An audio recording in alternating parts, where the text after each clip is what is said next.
Hi guys, time to talk the Real Housewives of New Jersey. Have you guys been on the internet today? We have to talk, okay?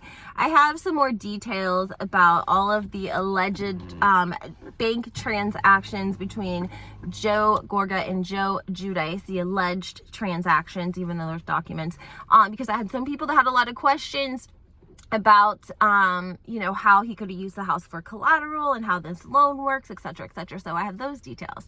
I also want to talk a little bit about the Real Housewives of New Jersey's reunion last night. I'm not going to do a full review because I don't think anyone wants to sit through that. Let's just talk some facts and some gossip that's going around today about the housewives. We also have another housewife who is filing for divorce on the West Coast. But more importantly, we have Joe Gorga as a guest on Melissa's podcast, where he has made some comments about Melissa being grateful for TERESA being grateful to Melissa and Joe for doing the prison special with Juicy Joe, because that helped keep the girls in their house and keep food on the table and all of this stuff.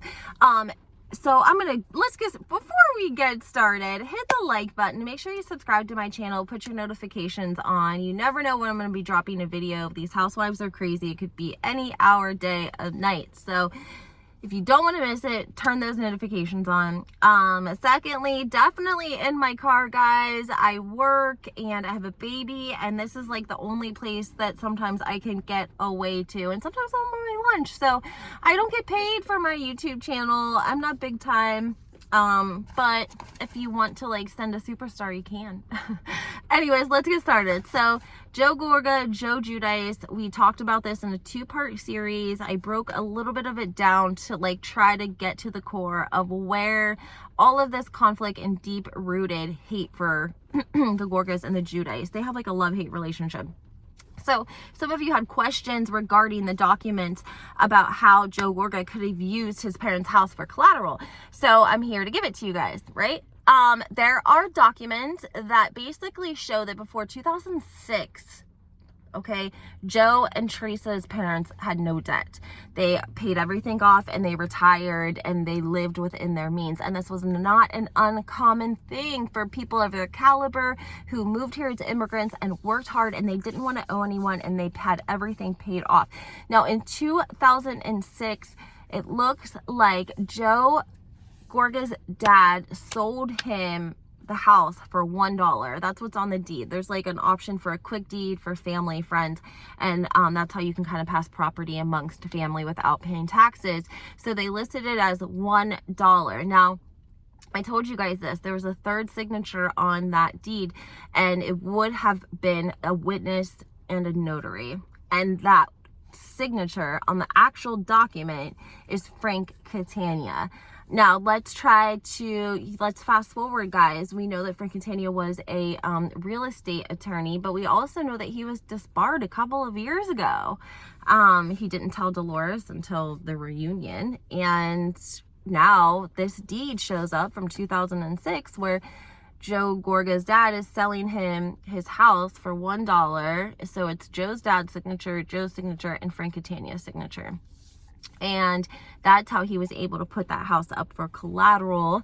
And then, of course, when he defaulted, we know the rest of the story. TERESA and Joe took them in. Juicy Joe built a loft above the garage, and we hear him say that in one of the episodes that he built, was adding an addition, and that's when they put the arch over their driveway, and then they added a loft for her parents to live there. And I think what viewers are trying to say when they talk about TERESA is that we never heard this during filming. We barely even heard whispers about the situation with Joe, his dad, and losing the house as collateral. The house that was used for collateral lost it, wasn't able to keep up with the payments. The bank took the house, okay? That would have left his elderly parents with nowhere to go, okay? So Juicy Joe builds the loft and they move in with TERESA. We hear Joe Giudice talk about this a little tiny bit in the earlier seasons, and we see Joe Gorga get pissed off that Juicy was building a loft for his parents and that he had no idea that this was transpiring. Fast forward, we see scenes of Melissa. She's like upstairs. She's getting ready for an event and she's talking to someone. I'm not sure if it's her sister or her mother, but she's talking about how Teresa's mom always babysits for Teresa and her mother-in-law doesn't help her out with her children. And she's very grateful that they are able to afford a nanny, that they have the means to afford a nanny. I mean, that was just stuff that we caught on film. I'm going to post for you guys though a really small clip of Teresa Giudice coming home from prison talking about how Melissa and Joe stepped it up for her and how thankful she was, and she sends them a thank you card. Okay, now I'm bringing that up only because Joe Gorga was on Melissa's podcast, and this has been all over the internet today, guys, because it has fans. You know, if you're a New Jersey fan, you're in an uproar, right? I agree with one thing that he says and the other thing not so much. He basically says that Teresa should be grateful for him and Melissa because they kept the show going while she was in prison. That when she left for prison, Joe Giudice had no intention of working. He didn't have a job, and they wanted to film the prison special, you know, for income, for money, and that they needed Melissa and Joe to do that. So they, you know, Melissa and Joe say, of course we wanted to help them and do it, so we filmed with them. But Joe Giudice says those girls wouldn't have had the house that they have now or food on the table if it wasn't for him and Melissa. Powerful words from her brother, from Teresa's brother, very powerful words. And I think viewers are like a little bit shaken by that, because a lot of people are commenting, they're saying like it's not cool that he's bringing up her daughters. And you know, obviously we all know family had, you know, these sort of things happen with families, but that's what he said in the podcast. And then he also said, what was it that he said that I did agree with? I can't remember. I'm going to have to come back to that. We found out that Louis was demoted. And guys, what I wanted to tell you about this was this kind of made a little bit of sense to me, because when all of these rumors started coming out about Louis, like obviously we investigate everything. We're Bravo fans. Hello. We investigate everything. And we were looking into Louis. We were looking into what type of work he does. He does the same sort of thing that Jen Shah does. And there was like a company website, and somehow Louis's name was like, he was an owner of the company, but his name was not on the website. Like they weren't affiliated with his name, and it didn't make a lot of sense that he would own this company but not be on the website. But now that he's saying that they were upset with what they saw on the Real Housewives and it wasn't a good look for his company, that he had to step down. I don't know if he stepped down all the way or if he just isn't allowed to be like big time anymore. And this is not the first time that we've seen this happen, guys, because Whitney's husband, Real Housewife of Salt Lake City, they did a sex scene last season, which was not great. It was cringeworthy. I thought it was cringeworthy. A lot of people were commenting that it was cringeworthy. They like she like met him at the door in like fancy lingerie, and she was like pouring champagne between her boobs, and he was just motorboating the hell out of those boobs. And then they go upstairs and do like this body paint, and it was a little cringeworthy. I thought, I didn't think enough to like get him demoted or in trouble at his job. But not to get off track, we've heard a lot of things about the type of work that Whitney's husband does as well, so I don't know if we're going to see any of that. But anyways, Louis is in the same line of work as Jen Shah, and his name was not on the company website. And I think that that is circling back to the fact that he had to step down. They didn't like what they saw. Okay, also, hearing nothing about this either. Do you guys remember when Marge did the after show and she was talking about Teresa and this whole mess? And you guys remember what she said? She was in an interview with Dolores, and she said something like, she was going to save it for Teresa would never believe the stuff that she heard when Marge was at Melissa and Joe's house, but she's saving that for the reunion. But we never saw it at the reunion. That's what I wanted to say. I've been waiting since we saw the after show for Marge to tell us whatever it was that she heard at Melissa and Joe's house, and they didn't even show it. Either she didn't say it or production cut it out. And this is the type of the stuff that makes me mad at production. How did you guys miss that? How did you guys miss that? Is nobody paying attention? Is the same people that's watching the after show, watching the actual, episodes? Like, how did you guys miss that? You give us cliffhangers and then you don't even finish them. I don't like that.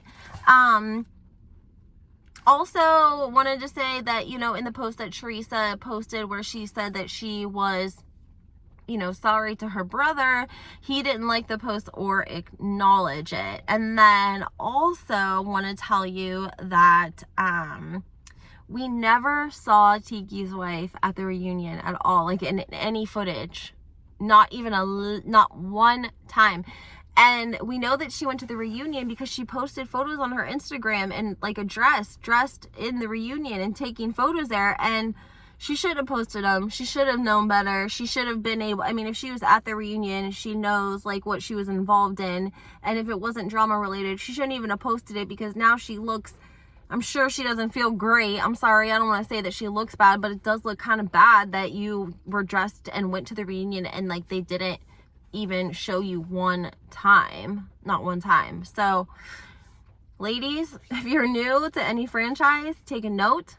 If you aren't bringing it and you go to the reunion, don't post a picture of yourself until you actually know that you're going to be aired on the reunion. That's not great. Okay, last thing we got to talk about. We have another divorce coming. So we found out about Lenny and Lisa. I did a video on that yesterday or the day before. Lenny is dating this Australian supermodel, and Lisa claims to be completely blindsided. And now we have our next divorce coming out of the Real Housewives of Orange County, and that's going to be Dr. Jennifer Armstrong and her husband, Rye. Used to be Ryan, but then he changed his name to Rye, and they're allegedly getting divorced. And their house went on the market, I don't know, a couple of months ago. Her sugar daddy, who's a billionaire, was suing her for the money that he had given her for school and all of these different things that he had funded, and she was like pregnant with twins at the time. But now the word on the curb is that she is back with her billionaire boyfriend and kicking her husband to the curb, which could possibly make a little bit of sense, only because she's facing a lot of heat. She could be getting into a lot of trouble. She has an office manager that basically helped turn her in she was keeping all of her filler at her house, which is not common. She had that gentleman working there. He was not certified. He was like being investigated by the board, and she had him administering and acting as an RN, even though he wasn't. And then of course the allegations that she was getting her fillers and Botox off brand from like overseas in China, and just putting them in a Botox bottle basically. If you guys want to hear more about Jennifer Armstrong, comment below, because I would definitely do a deep dive on her and her sugar daddies. So let me know what you guys think about this whole New Jersey situation. Did I miss what Marge said she heard at Melissa and Joe's house? If I did, please comment it. Let me know if you think that Joe's in the wrong for saying anything about the girls and keeping food on the table while Teresa was in prison.